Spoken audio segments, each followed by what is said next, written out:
কিছুদিন পূর্বেই যেখানে পাখির কলকাকলিতে সকালে সবার ঘুম ভাঙত, আজ সেখানে মর্টার শেল আর বারুদের গন্ধ।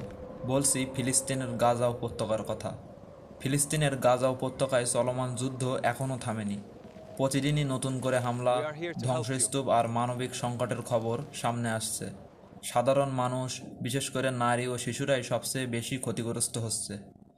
যুদ্ধের কারণে বহু মানুষ নিজেদের ঘরবাড়ি ছেড়ে আশ্রয়কেন্দ্রে অবস্থান করেছে।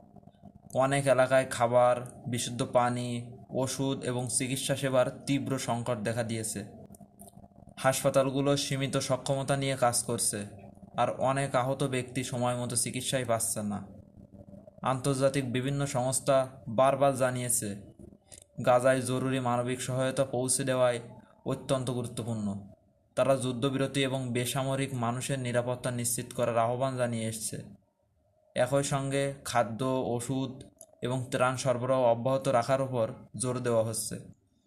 অন্যদিকে ইসরায়েল জানিয়েছে যে তারা নিরাপত্তাজনিত কারণ দেখিয়ে সামরিক অভিযান চালিয়ে যাচ্ছে। তবে আন্তর্জাতিক অঙ্গনে এই যুদ্ধ নিয়ে নানা ধরনের আলোচনা ও কূটনীতিক তৎপরতা এখনও অব্যাহত রয়েছে।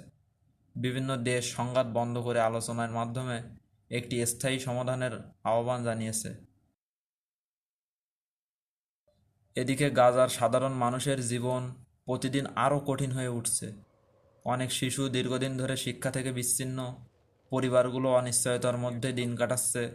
নিরাপদ আশ্রয়, পর্যাপ্ত খাদ্য এবং স্বাভাবিক জীবনে ফিরে যাওয়ার অপেক্ষায় রয়েছে লাখো মানুষ। বিশ্লেষকদের মতে, যুদ্ধ যত দীর্ঘ হবে, মানবিক সংকট ততই গভীর হবে। তাই দ্রুত যুদ্ধবিরতি, মানবিক সহায়তা বৃদ্ধি এবং শান্তিপূর্ণ সমাধানের উদ্যোগ এখন সময়ের সবচেয়ে বড় দাবি। আমরা আশা করি যত দ্রুত সম্ভব এই সংঘাতের অবসান হবে এবং নিরীহ মানুষ শান্তি ও নিরাপত্তার সঙ্গে স্বাভাবিক জীবনে ফিরে যেতে পারবে। হৃদয় খান, অনেক খবর। ধন্যবাদ সবাইকে। চ্যানেলটি সাবস্ক্রাইব করে পাশে থাকুন।